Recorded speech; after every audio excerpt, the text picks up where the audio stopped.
tu crois que tout est terminé. Tu crois qu'elle a tourné la page, que ton absence ne signifie plus rien, que ton silence est juste du silence.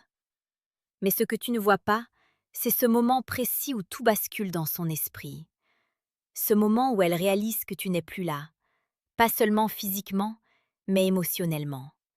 Et à partir de là, son comportement change.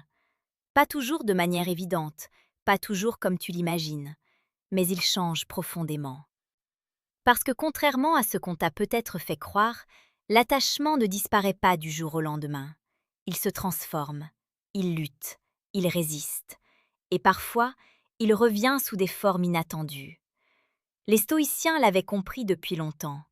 Ils savaient que ce n'est pas la perte qui fait souffrir, mais la prise de conscience de cette perte. Ce moment où l'esprit ne peut plus fuir la réalité. Comme le disait Marc Aurèle, ce qui trouble les hommes, ce ne sont pas les choses, mais le jugement qu'ils portent sur ces choses.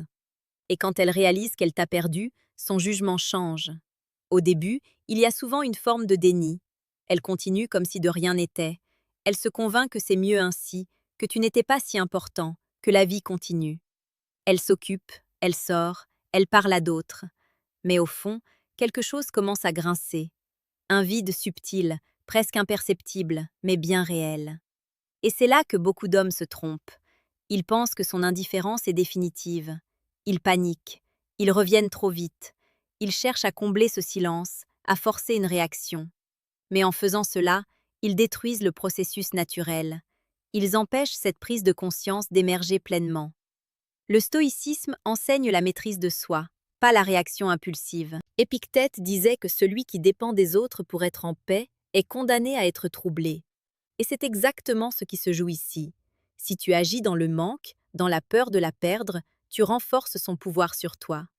Mais si tu acceptes la situation avec calme, si tu restes stable, alors quelque chose d'autre se produit.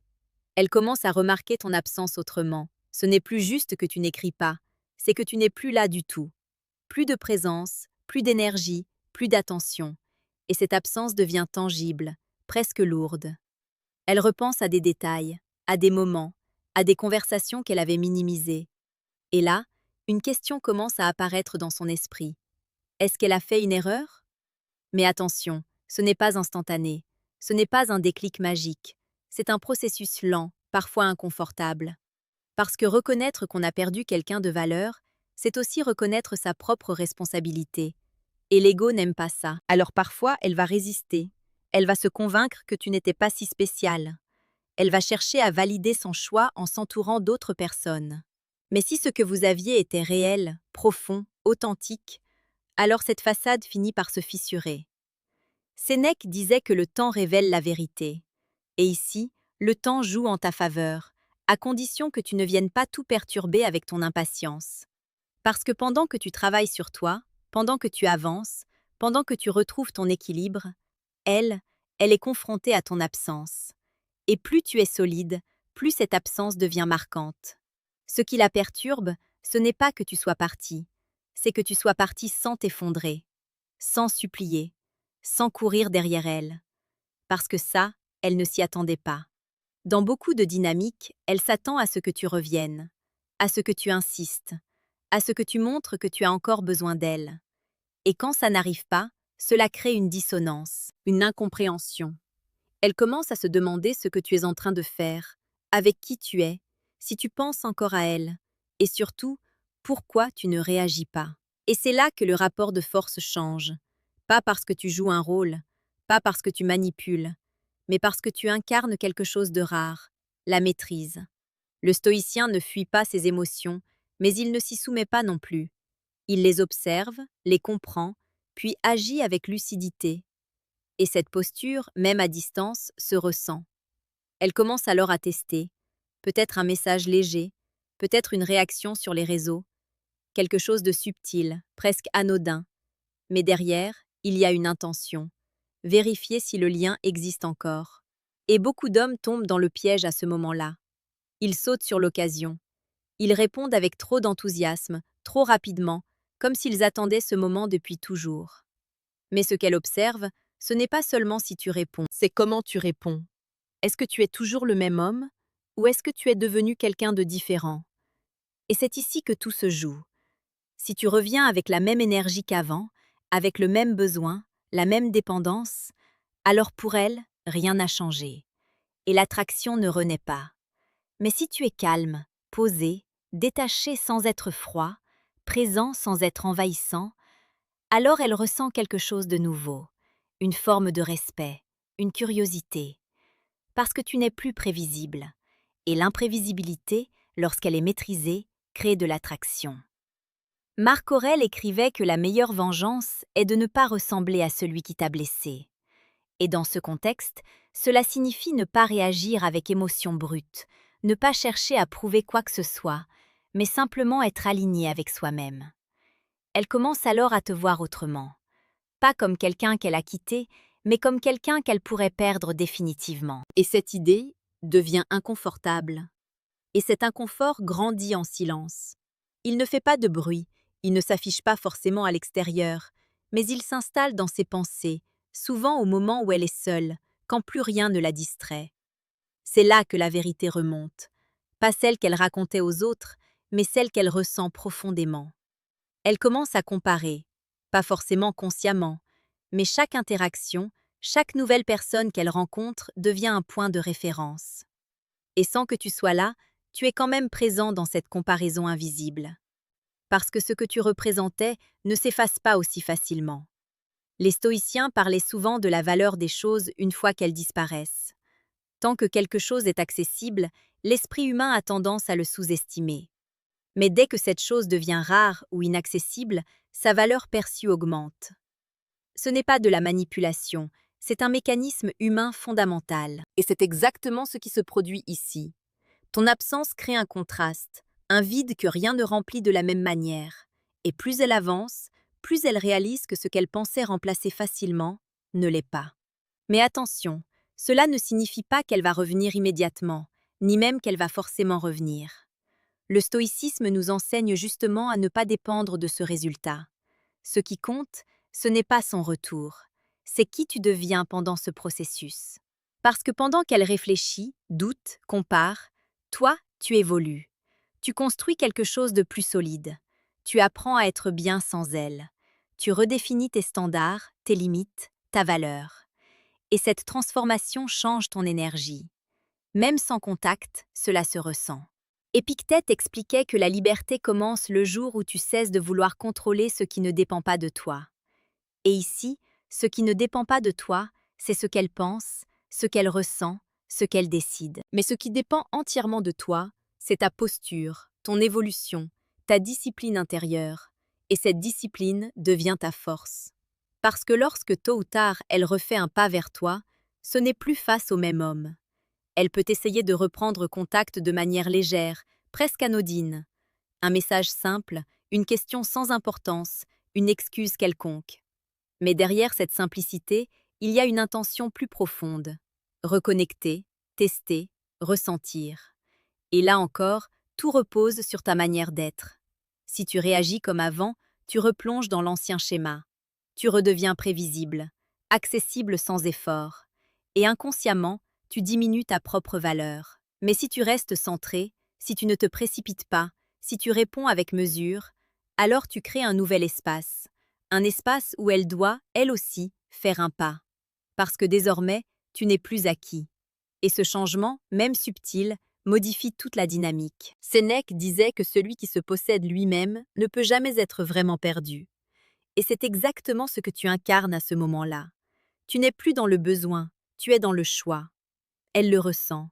Elle sent que quelque chose a changé chez toi, que tu n'es plus dans l'attente, que tu n'es plus en train de courir après elle. Et cette sensation déclenche chez elle un mélange étrange, respect, curiosité, et parfois même une forme de regret. Parce qu'elle commence à voir ce qu'elle avait, mais avec un nouveau regard. Et souvent, ce regard est plus lucide que celui qu'elle avait avant. Elle peut alors intensifier ses tentatives, être plus présente, plus investie, chercher à recréer une connexion plus forte. Mais cette fois, la position n'est plus la même. Tu n'es plus celui qui cherche à convaincre. Tu es celui qui observe, qui choisit, qui décide. Et cette posture, lorsqu'elle est authentique, est incroyablement puissante. Mais il y a une vérité que beaucoup refusent d'accepter. Le but n'est pas de la faire revenir. Le but est de devenir un homme qui n'a plus besoin qu'elle revienne pour se sentir complet. Parce que c'est paradoxalement cette indépendance qui crée l'attraction la plus forte. Marc Aurèle écrivait que l'homme digne ne dépend pas du regard des autres pour connaître sa valeur. Et lorsque tu incarnes cela, tu changes complètement la perception qu'elle a de toi. Tu deviens rare. Pas parce que tu joues un rôle, mais parce que tu es aligné. Et dans un monde où la plupart des gens réagissent par impulsion, par manque, par peur, cette stabilité devient magnétique. C'est à ce moment précis que beaucoup de femmes réalisent réellement ce qu'elles ont perdu. Pas seulement une présence, mais une énergie, une stabilité, une profondeur qu'elles ne retrouvent pas ailleurs. Et cette réalisation peut les pousser à revenir. Mais encore une fois, ce retour n'est pas une finalité. C'est un test. Un test pour toi. Est-ce que tu es prêt à retomber dans l'ancien schéma ou est-ce que tu es capable de maintenir cette nouvelle version de toi-même? Petite parenthèse, les amis. J'ai créé un manuel complet sur la séduction stoïque. Il t'apprend comment parler avec maîtrise pour créer une vraie attraction. Le lien est en première ligne de la description. On continue. Parce que la vraie victoire, ce n'est pas de récupérer quelqu'un, c'est de ne plus jamais te perdre toi-même dans une relation. Et si elle revient, ce n'est plus à toi de prouver quoi que ce soit. C'est à elle de montrer qu'elle mérite de faire partie de ta vie. Et cela change tout. Et c'est ici que tout devient clair. Pas forcément pour elle en premier, mais pour toi.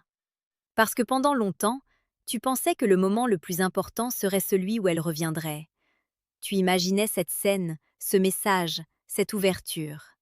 Tu pensais que ce serait une forme de victoire. Mais en réalité, ce moment-là n'a de valeur que si toi, tu as changé. Sinon, ce n'est qu'une répétition. Et la vie ne récompense pas les répétitions inconscientes. Elle récompense les transformations réelles. Quand elle réalise qu'elle t'a perdu, son comportement change, oui. Mais ce changement n'est pas magique. Il est qu'humain. Il est rempli de contradictions, d'hésitations, de retours en arrière. Elle peut avancer, puis douter. Elle peut revenir, puis hésiter. Parce que ces émotions ne sont pas linéaires. Et c'est là que ta solidité fait toute la différence. Tu n'es plus là pour suivre ces variations. Tu n'es plus là pour réagir à chaque mouvement. Tu es là, stable, ancré, aligné avec ce que tu es devenu. Épictète enseignait que l'homme libre est celui qui ne subit pas les événements, mais qui choisit sa réponse. Et ici, ta réponse n'est plus dictée par le manque, mais par la clarté. Tu observes, tu écoutes, tu ressens, mais tu ne te précipites plus, parce que tu as compris quelque chose que beaucoup ne comprennent jamais. L'attraction ne se force pas, le respect ne se mendie pas, et la présence n'a de valeur que lorsqu'elle peut être retirée. Quand elle revient vers toi, ce n'est plus le moment de te perdre dans l'émotion, ce n'est plus le moment de prouver que tu es meilleur ou différent ou plus digne. Ce moment demande du calme, presque du silence intérieur. Tu la regardes, non plus avec le besoin de la garder, mais avec la capacité de la laisser partir à nouveau si nécessaire. Et c'est ça, la vraie force. Sénèque disait que la plus grande richesse est de se contenter de peu. Dans ce contexte, cela signifie que tu n'as plus besoin d'elle pour te sentir complet. Tu peux l'apprécier, tu peux partager, tu peux construire, mais tu ne dépends plus. Et cette indépendance transforme tout, parce qu'elle le sent. Elle sent que tu ne cherches pas à la retenir à tout prix, que tu ne te bats pas contre la réalité, que tu es prêt à accepter ce qui est, sans résistance inutile. Et dans ce calme, elle trouve quelque chose qu'elle ne trouve pas ailleurs, la sécurité. Pas une sécurité basée sur le contrôle, mais une sécurité basée sur la stabilité. Et c'est souvent à ce moment précis que le regard qu'elle porte sur toi change définitivement. Elle ne voit plus seulement l'homme qu'elle a quitté, elle voit l'homme qu'elle pourrait perdre pour de bon. Et cette fois, ce n'est plus une idée abstraite, c'est une réalité tangible. Mais encore une fois, tout cela ne vaut rien si tu oublies l'essentiel. Le but n'a jamais été de provoquer cette réaction. Le but a toujours été de te construire toi. Parce que si tu deviens cet homme uniquement pour la faire revenir, alors tu restes dépendant, tu restes fragile, tu restes attaché à un résultat extérieur. Mais si tu deviens cet homme pour toi-même, alors plus rien ne peut vraiment te déstabiliser. Marc Aurèle écrivait que la tranquillité vient lorsque tu cesses de chercher à contrôler ce qui ne dépend pas de toi. Et ici, cela signifie accepter que son retour, son comportement, ses décisions ne sont pas sous ton contrôle. Ce que tu contrôles, c'est ta manière de vivre, ta manière d'aimer, ta manière de te respecter. Et lorsque tu es aligné avec cela, tu deviens naturellement attirant. Pas par stratégie, pas par manipulation, mais par cohérence. Alors oui, quand elle réalise qu'elle t'a perdu, elle peut changer, elle peut revenir, elle peut ressentir ce manque, ce doute, ce regret. Mais la vraie question n'est pas là. La vraie question c'est, est-ce que toi, tu es prêt à ne plus jamais te perdre pour qui que ce soit? Parce que c'est seulement à partir de ce moment que tu entres dans une autre dimension de ta vie. Une dimension où tu ne poursuis plus, où tu ne subis plus, où tu choisis. Et dans ce choix, il y a une forme de paix que peu de gens connaissent. Une paix qui ne dépend de personne. Une paix qui ne s'effondre pas quand quelqu'un part. Une paix qui reste, quoi qu'il arrive. Si tu comprends cela, alors peu importe ce qu'elle fait, peu importe si elle revient ou non, tu as déjà gagné quelque chose de bien plus grand, toi-même. Et c'est précisément cette énergie-là qui parfois, sans que tu ne cherches rien, donne envie à ceux qui sont partis de revenir. Pas parce que tu les attends, mais parce que tu n'as plus besoin d'eux pour avancer. Et c'est là que tout commence réellement.